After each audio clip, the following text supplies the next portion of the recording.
नमस्कार दोस्तों, ये एल्डिहाइड, कीटोन और कार्बोक्सिलिक अम्ल नाम के चैप्टर का अगला वाला वीडियो है। और इस वीडियो में हम लोग एल्डिहाइड और कीटोन के मोस्ट इंपॉर्टेंट रिएक्शन हाइलोफॉर्म रिएक्शन के बारे में समझेंगे। तो चलिए इसको शुरू करते हैं हम लोग। देखिए, इस रिएक्शन को समझने के लिए आपको कुछ बातें पहले से जाननी चाहिए। तो क्या है वो बातें? सबसे पहला चीज, हैलोजन क्या है। इसमें हैलोजन क्या होता है? तो हैलोजन क्या होता है, जिसके भी बाहरी कोश में 7 इलेक्ट्रॉन हो उसे हैलोजन कहते हैं। जैसे कि हैलोजन को हम लोग यक्स से दर्शाते हैं।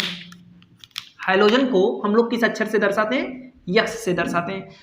और यक्स क्या क्या हो सकता है? तो फ्लोरीन, क्लोरीन, ब्रोमीन और आयोडीन, ये चारों मुख्य हैलोजन हैं। तो हैलोजन क्या होता है आप लोग समझ गए, जिसके भी बाहरी कोश में 7 इलेक्ट्रॉन हो वो हैलोजन होता है। हैलोजन को यक्स से दर्शाते हैं और हैलोजन मुख्य 4 हैं, फ्लोरीन, क्लोरीन, ब्रोमीन, आयोडीन। अब आप लोग समझिए हैलोफॉर्म क्या होता है। तो हैलोफॉर्म क्या होता है, तो देखिए आप लोग फार्मूला बना सकते हैं CHF3 या फिर फार्मूला बना सकते हैं CHCl3। इस सबसे पहले वाले को हम लोग कहते हैं फ्लोरोफॉर्म, इसको कहते हैं क्लोरोफॉर्म, इसको कहते हैं ब्रोमोफॉर्म और इसको कहते हैं आयोडोफॉर्म। और इन सब का मिला जुला नाम है हैलोफॉर्म। तो देखिए यहां पर मैंने लिख दिया है सबके नाम। अब हम लोग समझते हैं कि कौन कौन से एल्डिहाइड और कीटोन हैलोफॉर्म अभिक्रिया देंगे। तो ध्यान से सुनिए, केवल वही एल्डिहाइड या कीटोन हैलोफॉर्म अभिक्रिया देगा जिसमें अल्फा मेथिल समूह उपस्थित हो। अब अल्फा मेथिल समूह किसे कहते हैं, तो इसको समझते हैं हम लोग। अल्फा मेथिल समूह किसे कहते हैं? आप सब के सब जानते हैं, ये हमारा कार्बोनिल समूह है। और कार्बोनिल समूह से सीधे सीधे जो कार्बन जुड़ा हुआ होता है उसको कहते हैं हम लोग अल्फा कार्बन। और अल्फा कार्बन यदि मेथेन हो, CH3 हो, तो समझ जाइए अल्फा मेथिल समूह है।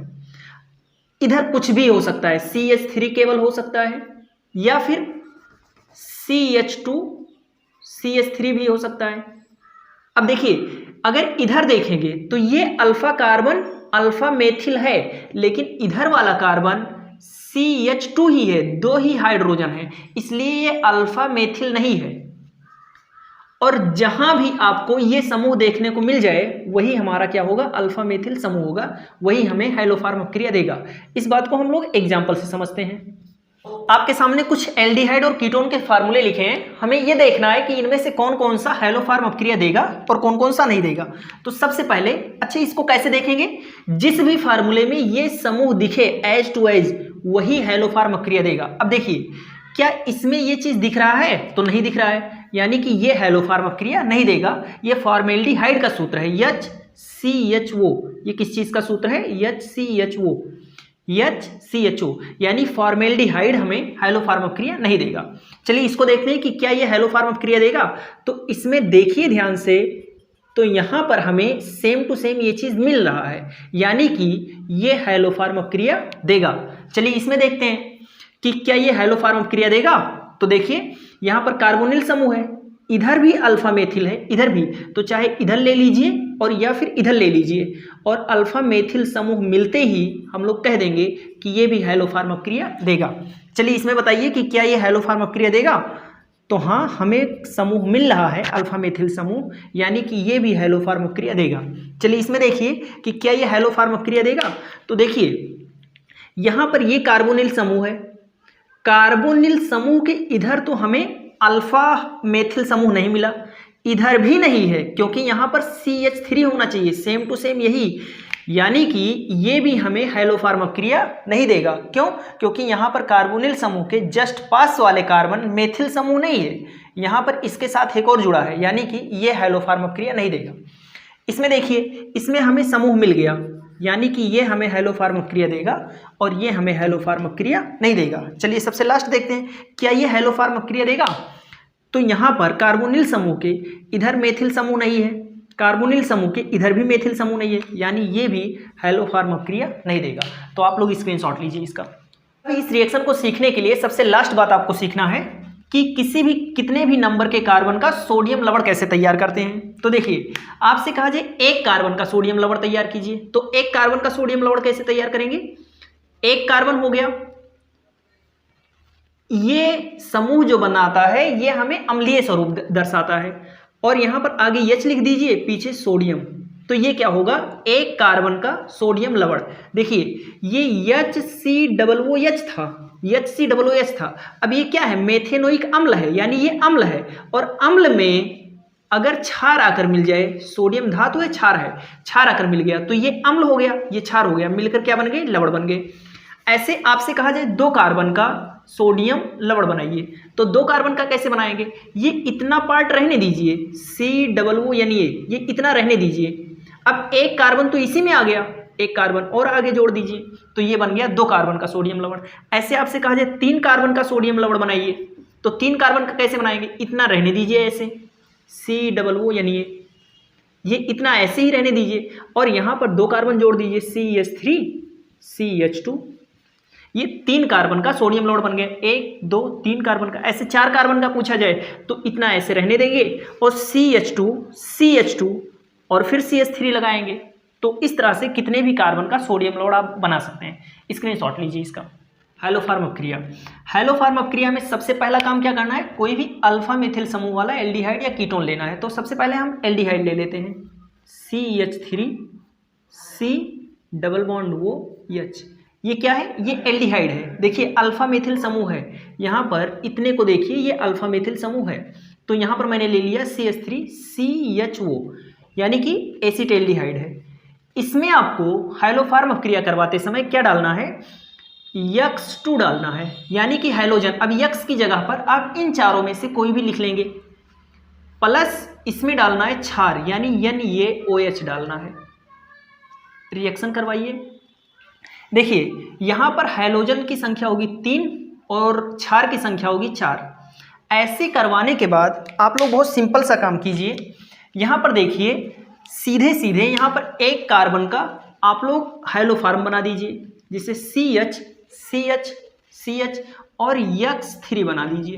क्योंकि यहाँ पर मैंने X लिख रखा है इसलिए X लिखें। अगर आप यहाँ Cl लिखें तो यहाँ Cl लिख लें, ब्रोमीन लिखें Br तो यहाँ Br लिख लें, यानी CHX3।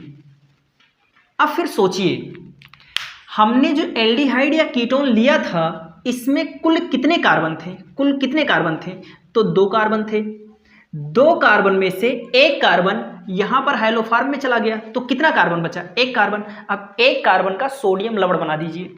यहाँ पर सोडियम NaOH लिए हैं तो सोडियम लवण, अगर पोटेशियम लिए होते KOH तो पोटेशियम लवण बनाते, जहाँ सोडियम लिखते हैं वहाँ पोटेशियम। अब 1 कार्बन का सोडियम लवण आप सबके सब जानते हैं कैसे बनेगा, HCOONA, ये 1 कार्बन का सोडियम लवण बन गया। फिर क्या करना है, यहाँ पर होगा 3NaX प्लस 3H2O और ये रिएक्शन कंप्लीट हो गया। बहुत सिंपल सा काम करना है। एक और देखते हैं हम लोग कीटोन का। तो देखिए जैसे एक एग्जांपल लेते हैं, CH3 C double bond OH, आपको हमेशा यहाँ पर 3X2 लेना है। अब X की जगह पर अपने मन से फ्लोरीन, क्लोरीन, ब्रोमीन, आयोडीन में से कुछ भी ले लेंगे और फिर यहाँ हमेशा 4 NaOH लेना है। फिर रिएक्शन करवाना है। यहाँ पर ले लेते हैं CH3। अब ये कीटोन बन गया है। देखिए सबसे पहला काम क्या करेंगे, CHX3 बना दीजिए। यहाँ पर जो भी X हो वो X यहाँ पर लिखकर ऐसे बना दीजिए। अब सोचिए हमने जो लिया है एग्जाम्पल में, इसमें कुल कितने कार्बन थे, 1 2 3 कार्बन थे। 3 कार्बन में से 1 कार्बन इसमें चला गया है, तो कितने कार्बन बचे, 2 कार्बन। 2 कार्बन का सोडियम लवण बनाइए। तो 2 कार्बन का सोडियम लवण कैसे बनेगा, COONA, इस तरह से बन गया 2 कार्बन का सोडियम लवण। और फिर हमेशा 3NaX प्लस 3H2O हो गया रिएक्शन। अब इसका मैकेनिज्म, इसकी क्रिया विधि कैसे होगी वो आगे हम लोग समझेंगे। यहाँ तक आप लोग स्क्रीनशॉट लीजिए। देखिए यहाँ आपके सामने आयोडोफॉर्म रिएक्शन लिखा हुआ है, यहाँ मैंने I लिख दिया है X की जगह पर। अब इस एग्जाम्पल को लेकर हम लोग क्रिया विधि को समझते हैं। तो सबसे पहला इसमें 4 स्टेप में रिएक्शन होगा। तो स्टेप नंबर 1 में क्या होगा, देखिए आप लोग, स्टेप नंबर 1 में क्या होगा, ये जो एल्डिहाइड है इस एल्डिहाइड के अणु को लेंगे, CH3 C double bond OH plus 1 NaOH को लेंगे, 1 NaOH को लेंगे, या यहीं से ले लीजिए I2 को लेंगे। एक आयोडीन के पार्टिकल को लेंगे। देखिए I2 कितने हैं, 3 है, तो मैंने एक I2 ले लिया। अब I2 की जगह पर मैंने ऐसे लिख लिया, थोड़ा बॉन्ड लगाकर दूर दूर, प्लस यानी ये OH को मैं ऐसे लिख ले रहा हूं, यानी ये OH, और फिर हमें रिएक्शन करवाना है। रिएक्शन बहुत सिंपल सा होगा। देखिए यहां पर ये जो समूह है ये -I इफेक्ट उत्पन्न करता है, -I इफेक्ट। अब -I इफेक्ट क्या होता है, इसको कहते हैं ऋणात्मक प्रेरणिक प्रभाव, जो आप लोग 11 में पढ़े हैं। अगर नहीं भी जानते तो इसको देख सकते हैं। -I इफेक्ट ये उत्पन्न करेगा, और -I इफेक्ट उत्पन्न होने से जो ये हाइड्रोजन होगा ये अम्लीय होगा, और अगर ये हाइड्रोजन अम्लीय है तो ये क्षार का OH इस अम्ल के पास जाएगा, क्योंकि ये अम्लीय है। अब ये जाएगा तो मैं CH3 की जगह पर CH2 लिख सकता हूं, और CH2 लिखकर एक हाइड्रोजन को नीचे कर लूंगा। और फिर क्या होगा, हमारा जो ये हाइड्रोजन है जो कि अम्लीय है, -I इफेक्ट के कारण ये OH के साथ में निकल जाएगा। इस तरह से ये H इस OH के साथ में निकल जाएगा, और जब ये निकलेगा तो क्या बनेगा, +H2O। और फिर क्या होगा, हमारा एक आयोडीन इस सोडियम के साथ में निकल जाएगा, इस तरह से यहां से एक सोडियम एक I के साथ में निकल जाएगा, तो बन जाएगा प्लस, यानी ये I। और फिर हमारा जो बचा हुआ I है, अब देखिए ये H जब निकलेगा यहां से तो प्लस बनकर निकलेगा, क्योंकि OH यहां पर क्या होगा, OH माइनस, और यहां से जब ये निकल रहा है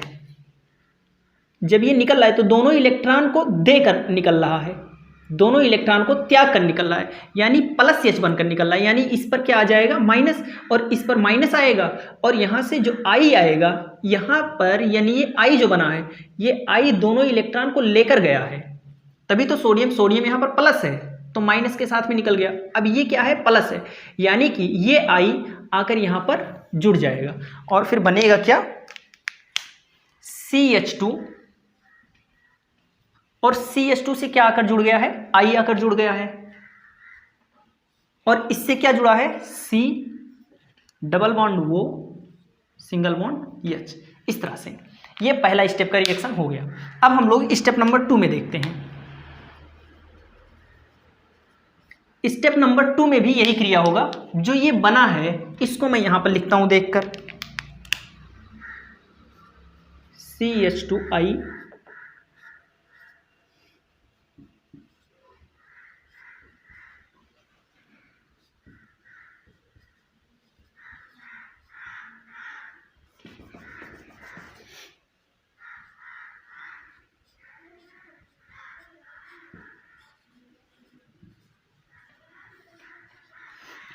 फिर से वही क्रिया होगा।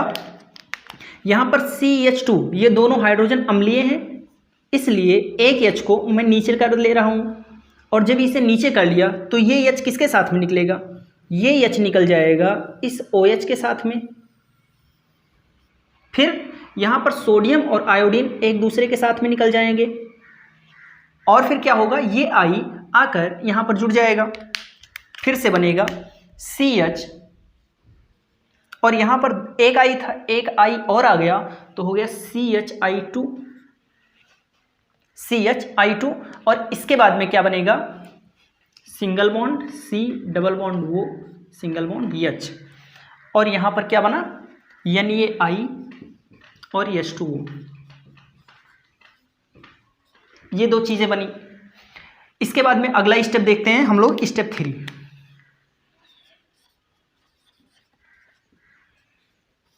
स्टेप 3 देखते हैं। स्टेप 3 में क्या होगा, हम इसको देखकर यहां पर लिखते हैं,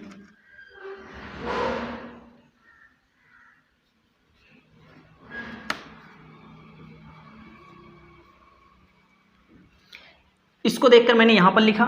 फिर से हम लोग I2 लेंगे, यानी एक I, फिर सिंगल बॉन्ड एक I और प्लस, यानी ये OH लेंगे, और फिर से वही क्रिया करवाएंगे, सेम प्रोसेस। अम्लीय हाइड्रोजन को नीचे करेंगे, और ये अम्लीय हाइड्रोजन इस OH के साथ में निकलेगा, H2O बनकर, फिर यहाँ से I निकलेगा इस Na के साथ में, यानी ये I बनकर, और ये I आकर यहाँ पर जुड़ जाएगा।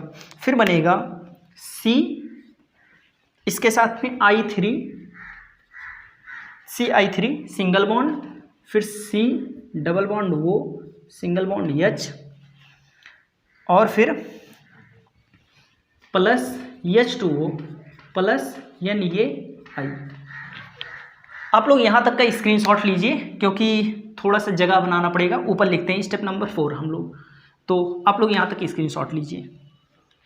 देखिए सबसे लास्ट स्टेप में क्या होता है, मैंने यहाँ पर स्टेप 3 में जो उत्पाद बना है इसको मैंने देखकर यहाँ पर लिख लिया है, और अब हम स्टेप 4 करवाते हैं। इसमें हम लोग डालेंगे NaOH को, और जब इसमें NaOH को डालते हैं तो होता क्या है, बहुत सिंपल सा एक प्रोसेस होगा। यहाँ पर CI3 है, यहाँ पर क्या है CI3 है, यहाँ पर CI3 में से जो ये दोनों इलेक्ट्रॉन है, ये दोनों इलेक्ट्रॉन ये लेकर निकल जाएगा CI3। अब सोचिए अगर ये दोनों इलेक्ट्रॉन ये लेकर निकल जाए तो ये क्या बनाएगा, ये बनाएगा CI3 पर माइनस चार्ज। क्यों माइनस चार्ज, क्योंकि दोनों इलेक्ट्रॉन लेकर वो निकल रहा है। इस पर क्या आएगा, CI3 पर माइनस चार्ज आएगा क्योंकि ये दोनों इलेक्ट्रॉन लेकर निकल रहा है। और जब ये दोनों इलेक्ट्रॉन लेकर निकल रहा है तो फलस्वरूप इस पर क्या आने वाला है, इस पर आने वाला है प्लस चार्ज। और जैसे इस पर प्लस चार्ज आएगा तो ये OH क्या करेगा, इस पर आक्रमण करेगा और OH आकर इससे जुड़ जाएगा। यानी कि हमें उत्पाद क्या प्राप्त होगा, प्लस में C, ऊपर क्या है डबल बॉन्ड वो, और नीचे देखिए दोनों इलेक्ट्रॉन जैसे ये लेकर निकलेगा इस पर प्लस बनेगा, और जैसे इस पर प्लस बनेगा OH आकर इससे जुड़ जाएगा। यानी कि नीचे आकर जुड़ गया OH, और इधर तो हाइड्रोजन पहले से था। अब देखिए इसमें एक क्रिया और होगा, इसमें एक अच्छा ये सोडियम कहाँ गया, देखिए OH तो आकर इस पर जुड़ गया, ये सोडियम कहाँ गया, तो सोडियम कहाँ गया अभी ध्यान में रखना ये कहाँ जाता है। देखिए यहाँ पर जो दोनों इलेक्ट्रॉन है, ये दोनों इलेक्ट्रॉन ये हाइड्रोजन लेकर निकला, और हाइड्रोजन लेकर निकला तो इस पर क्या आ गया प्लस चार्ज, और जैसे ही इस पर प्लस चार्ज आया ये प्लस भाग गया माइनस के पास में जो कि यहाँ पर था। यानी अगले स्टेप में क्या होगा, इसी में ये बन जाएगा, देखिए दोनों इलेक्ट्रॉन इसने लिया, सॉरी इसने त्यागा, हाइड्रोजन ने दोनों इलेक्ट्रॉन इसे दे दिया और दोनों इलेक्ट्रॉन इसे दे दिया तो खुद प्लस बन गया, और प्लस बनकर इस माइनस के पास में भाग गया और बन गया CHI3 क्योंकि इस पर माइनस था तो प्लस बनकर इसके पास चला गया। और दोनों इलेक्ट्रॉन जब इसने इसे दे दिया तो इस पर क्या आएगा, इस पर आएगा माइनस चार्ज, और जैसे इस पर माइनस आएगा तो यहाँ पर सोडियम अभी तक बैठा हुआ था वो सोडियम आकर इससे जुड़ गया, और ये सोडियम आकर जैसे ही इससे जुड़ा तो क्या बन जाएगा, देखिए C ऊपर क्या है डबल बॉन्ड वो, नीचे क्या है OH, और दोनों इलेक्ट्रॉन चले गए थे इसलिए सोडियम आकर इससे जुड़ गया। अब ये क्या है HCOO यानी ये क्या है, इसको मैं अगर सिकोड़ कर लिखूंगा तो लिख जाएगा HCOO यानी यही तो बनाना था हमें। अब देखिए क्या क्या बना, सिंपल सा देखिए हमने क्या लिया था, हमने लिया था CH3 C डबल बॉन्ड वो और फिर H। आप लोगों को मैंने बता रखा है अभी रिएक्शन बता रखा है, ये क्रिया विधि नहीं समझाने के लिए है। मैंने बताया था कि हम लोग कितना X3 लेना पड़ता है, 3 X3 लेना पड़ता है, यानी 3 आयोडीन लेना पड़ता है।